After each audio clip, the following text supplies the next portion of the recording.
Hello everybody, welcome to Cruising America's Waterways. I'm Jonathan Edwards. Now in this program we begin exploring America's most important historic waterway, the Erie Canal, the first commercial route to our nation's interior. It was man-made, an engineering wonder, and an immediate success that has endured for almost 200 years.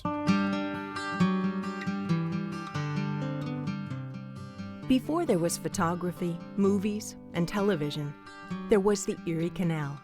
Long before there were trains, and automobiles, and airplanes, New Yorkers planned a canal that would open our nation's interior to settlers and the ideas and commerce that would follow. The new canal would be 363 miles long, 40 feet wide, and 4 feet deep, with paths to accommodate the animals that would pull the boats. A totally artificial waterway that would connect the coastal port of New York with the Great Lakes.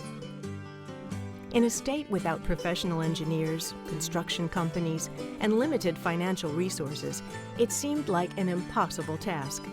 Those who favored the controversial project called it the Grand Canal, and those who opposed it, Clinton's Ditch. Risking his political future, Governor DeWitt Clinton promoted the project.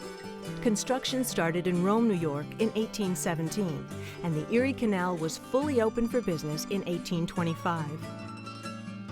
There were 18 aqueducts to carry its waters over streams and rivers, and 83 locks to lift boats almost 600 feet from Albany to Buffalo. It was an immediate success, generating revenue for the state and stimulating the growth of towns all along its route. It shaped the development of our nation, bringing prosperity and pride to those who lived along its path. It demonstrated to the world and ourselves that we were a nation controlling our own destiny, capable of fulfilling the most difficult dreams through hard work and determination. This was the first Erie Canal, now referred to as the Old Erie. By 1862, it had been expanded to carry more traffic to meet the needs of a rapidly growing nation. While the route changed little, the channel and locks were enlarged. This second canal is referred to as the Enlarged Erie. Remnants of it can be seen today as reminders of a proud history that continues with the construction of the third and current Erie Canal, which was completed in 1918. This was built as the most modern canal in the world, almost 100 years ago. It was designed to carry large motor-powered barges that could compete with new forms of transportation, including railroads and trucks. The route was altered to take advantage of natural bodies of water, including the Mohawk, Oneida, and Seneca rivers. Dams and locks were constructed to control these waterways, making them navigable. Man-made channels linked these natural resources to provide a faster, higher-capacity route between the Hudson River near Albany and the Niagara River near Buffalo. It was called the Barge Canal, and it grew commercially until the early 1950s, when traffic began to decline, as everything from pipelines and containerized freight to winter closings diminished its viability. After more than 100 years of commercial success, the Erie could no longer compete in the industrialized nation it had helped build. But history has a way of surprising us. The fully functional canal was to find a new use as an unmatched recreational asset. Slowly, the Erie continues to evolve into a boater-friendly route unlike any destination found anywhere else in the world. Cost, environmental, and political issues would prohibit this type of construction today. The Erie and its connected waterways is a legacy from the past, easily traveled by boaters who appreciate the cultural and scenic richness of this recently designated National Heritage Corridor. Today, the Barge Canal, which rarely sees barges, is commonly called the Erie Canal, a part of the New York State Canal System that includes the Oswego, Champlain, and Cayuga-Seneca canals as well, all linked together and to the rest of the world through the Port of New York and the Great Lakes.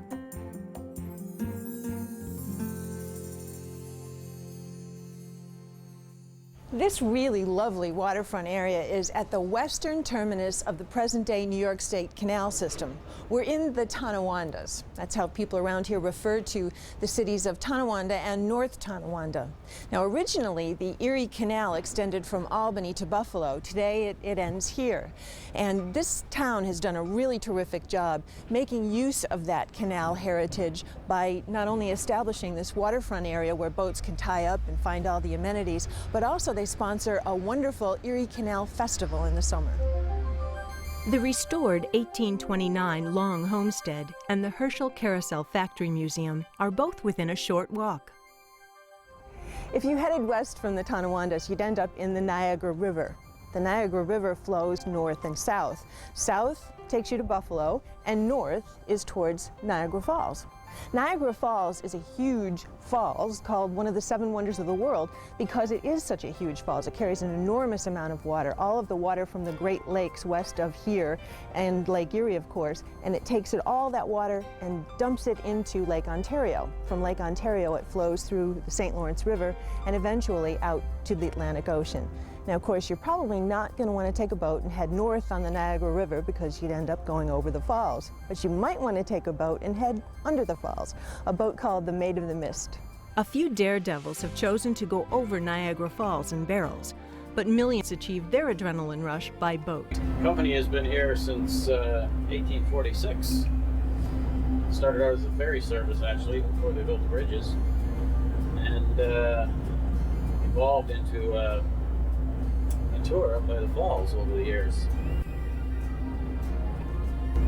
This boat was built in 1983. It's a steel hull, twin diesel, just under 700 horsepower. Plenty of power to do the job. It's twin engine. We could do the trip on one engine if we had to. Passengers would probably never know the difference.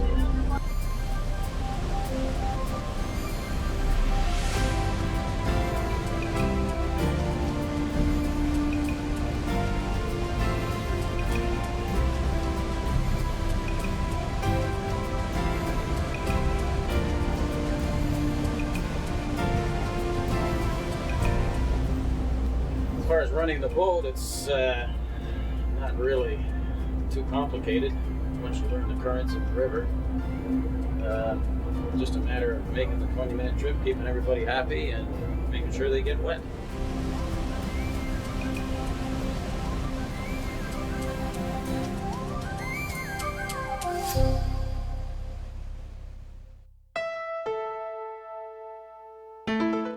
Construction crews at work on Buffalo's waterfront uncovered the remains of an old Erie Canal commercial shipping dock, which the city is preserving. These historic remains are adjacent to the Buffalo and Erie County Naval and Military Park, the largest inland park of its kind in the nation. The park that's located here at the Buffalo waterfront was started in 1979, and we have 3 naval vessels that are for public view. We have a submarine, the USS Croker. We have a light guided missile cruiser, the USS Little Rock. We have a destroyer, World War II class, which is the USS The Sullivans, named after the 5 Sullivans brothers, which were killed together on the Juno during World War II action. All branches of the armed forces are represented at the park, designed to be a living tribute to American servicemen and women. An Air Force fighter jet, tanks, and a walk of memorials can be found outdoors, while exhibits in the museum showcase the military contributions of African Americans, the role of women in the military, and the stories of POWs. The park is part of Buffalo's dynamic waterfront, which includes the Erie Basin Marina, one of the city's popular gathering spots. The name Buffalo is not from the bison that has become a symbol of the region, but from early French explorers who called the area Beau Fleuve, beautiful river. The Erie Basin Marina is the home port for the regularly scheduled Miss Buffalo and Niagara Clipper cruises, offering narrated tours of 3 natural bodies of water and a canal. The cruise began on a short stretch of the Buffalo River. After crossing Buffalo Harbor, we entered Lake Erie, making it clear why Buffalo is both a riverfront and lakefront community. The strong current is obvious as the water rushes to the head of Niagara Falls. Our boat travels beneath the 4,400-foot-long Peace Bridge. Just as on the Erie Canal, many of the area's bridges were built low to save money on construction materials, and as some have theorized, to give the region's railroads an advantage over commercial marine shipping vessels. For a short time, our vessel cruises Canadian waters on the Niagara River, which is a natural boundary between the United States and Canada. As we approach the point where Lake Erie drains into the Niagara River, our boat turns around and enters the Black Rock Lock. This lock, with its lift of 5 feet, saves boaters from dealing with the strong currents of the Niagara River. This canal, or channel as it's also known, is 3.5 miles long and connects Buffalo and Tonawanda harbors. The Black Rock Canal can handle vessels up to 625 feet long with drafts up to 21 feet. The channel is crossed by 3 bridges. The first, the International Railroad Bridge, is known as a turntable or swing bridge. This bridge is the Ferry Street Bridge, a bascule lift bridge, affectionately known as the Teeter-Totter Bridge. The third bridge is the very busy Peace Bridge. The speed limit on the Black Rock Canal is 6 miles per hour, which gives us time to appreciate the sights along the way, including the Bird Island Pier, a great spot for fishing and for watching the birds and other wildlife to be found here. This water pumping station is still in use, but its massive historic steam engines have been retired. The observation tower signals our return to Erie Basin Marina. The Buffalo Lighthouse is the oldest structure in the city, still in its original location. This junction buoy marks the divide between the Buffalo and Niagara rivers. For some, Buffalo is known as the world's largest flour milling center. To others, it's synonymous with its popular football team, the Buffalo Bills. But for anyone hungry, Buffalo means one thing: buffalo chicken wings. We're in the kitchen at the famous Buffalo Anchor Bar. And this is where in 1964, the buffalo wing was literally invented on a late Friday night. We're going to find out how they cook them. So here we are. So you These start are with fresh cut wings, always fresh, never frozen wings. And you say you go through how many of these? We go through about 1,000 pounds a day of wings, 1,000 pounds of wings a day. including the one that we send whatever all over the country. The wings goes right in the fryers, right there. We have a medium hot sauce right here, and then we have a hotter sauce too. And then the people that wants a little bit milder sauce, then we put a little bit of butter in there and makes it, a lighter taste. Now, were the wings served the way they are today? We're used to Yes. seeing them with celery Nothing and... has changed. When Teresa served these wings the first time, and she gave it to Dominic, and he said, "Mom, what are those things?" He was afraid, to serve those To his wings friends? to his friends. And she said, "Don't worry about it. You can see it. They're chicken wings." He said, "Chicken wings? This is an Italian restaurant. We make everything fresh. We make pasta. We serve all these different kind of dishes. You want me to serve chicken wings?" She said, "Yes." So he had no choice, and he served these wings. A couple more minutes and we'll be out there. A lot of famous people came to visit us. We have Kenny Roger came to visit us. The late John Candy. Mr. Simmons, Richard Simmons. We had Paul Harvey came to visit us. The guy with the beard, Willie Nelson.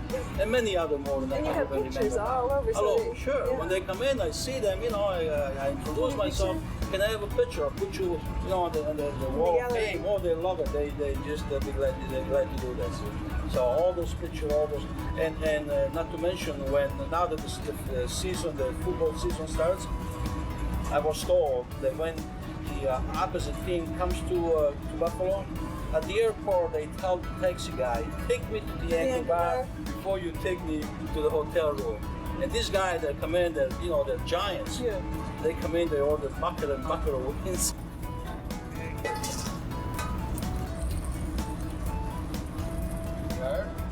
You sort of Shake it up.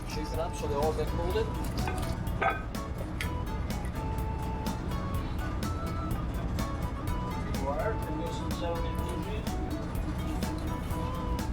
You think we can eat those? Just me and your mom? Probably. celery, blue cheese, and here it is, guys. You think I can bite this now, or you think it's too hot? Should I try it? Absolutely.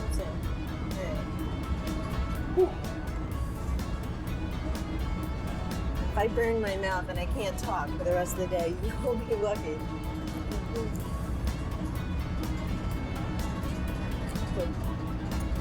They're very good. Remember, if you want the original, the authentic wings, you have to come at the end of the Albany and Buffalo, New York. And you don't say buffalo wings, you say? Everybody else says buffalo wings. We are saying the original buffalo wings. The original that makes buffalo a difference. Okay. That's right.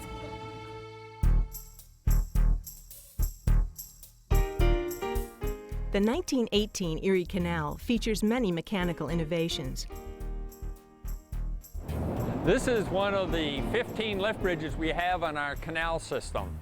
You'll notice there's a stairway at either end of the bridge, and this is because originally there were a lot more vessels than there were cars. So in 1918, the bridge was kept in the up position, and the pedestrians could go up the stairway at either end and cross over the bridge. The bridges were only lowered when we had vehicles coming, which was very infrequent. Now we keep the bridges in the down position and only raise them when a vessel comes, because as you can see, there are a lot of vehicles that cross it. These lift bridges are raised using a very small electric motor. The reason we can raise this large, massive structure is because we have a counterweight at either end. And as the bridge goes up, the weight goes down into a pit at either end. You check everything first. Then you start to lift it. And this is what we use. We take this arm here to lift it, we push it this way. Raise. Right. You push this towards the raise, and that means, you know, it's going up. A bell, traffic light, and lighted arm warn pedestrians and vehicular traffic to clear the bridge. The operator does a visual safety inspection before raising the bridge. Here seen at 5 times actual speed.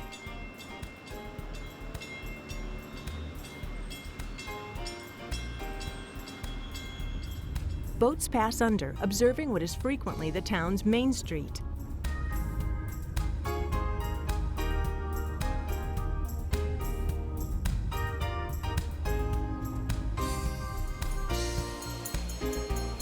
Once clear, the bridge is lowered, returning the roadway to its intended purpose.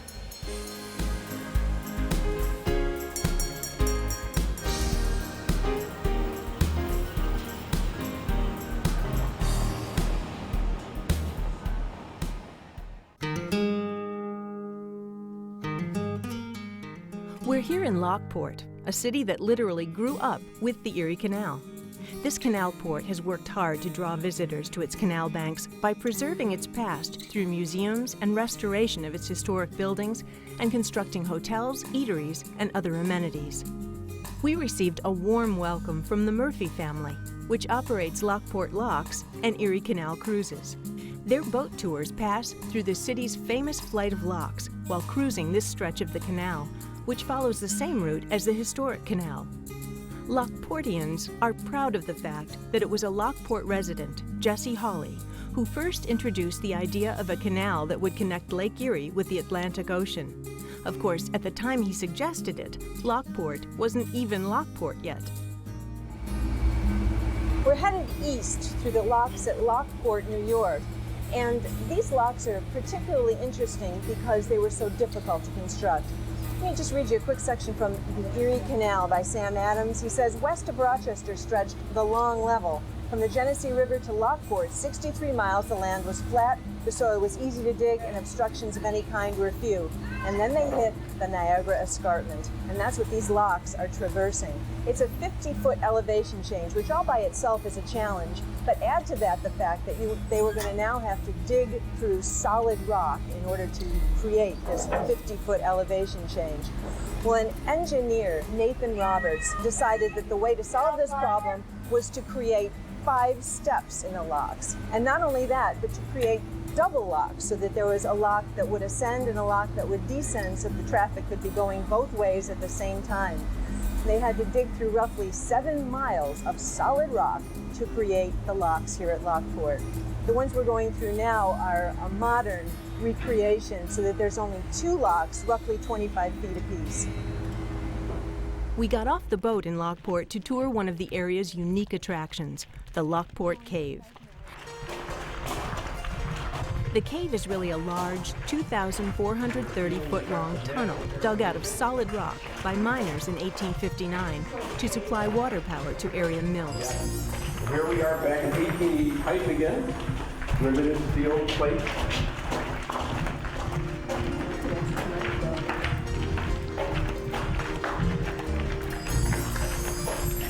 This plant was built in 1975 when this first was opened up as an attraction.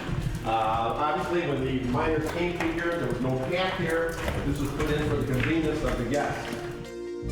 Even here there's a boat ride, the longest underground boat ride in the United States. It's a phenomenal history that this cave was dug with no modern inventions other than blasting powder. And with all brute force in the ingenuity of a man by the name of Virgil Holland.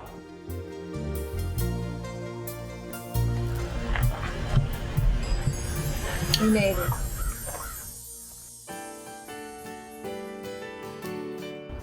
There are lots of ways you can travel on the Erie Canal, but probably one of the most relaxing is on a cruise. And today we're going to take a cruise on the Amita II. It's a mid-lakes navigation cruise. And basically the idea is you get on the boat and they take care of everything else for you. Your meals will be taken care of and you will stop along the way and stay in hotels.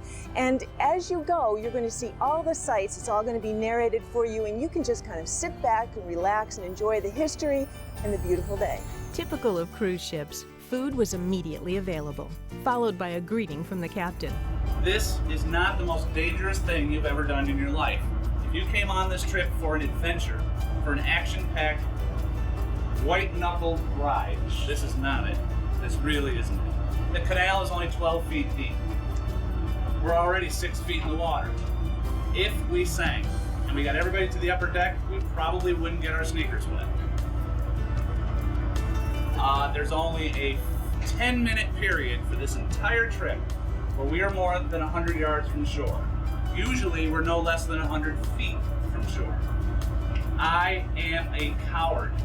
I'm not a hero. We have a problem, we're going to shore. Although our Syracuse destination is east of here, the Amita II started out westward to give passengers a look at Lockport's famous locks. You'll see behind us that the water is starting to pour into this level of the lock, and what it's going to do here is fill it up so that we reach the level of the other side of those big gates, and then they'll open and we'll be able to pass through. We locked through going west, and after the captain turned the boat around, at a leisurely pace, we began our journey to Syracuse. Well, I hope you've enjoyed our adventure along New York State's Erie Canal, and that you'll join us next time as we continue cruising America's waterways.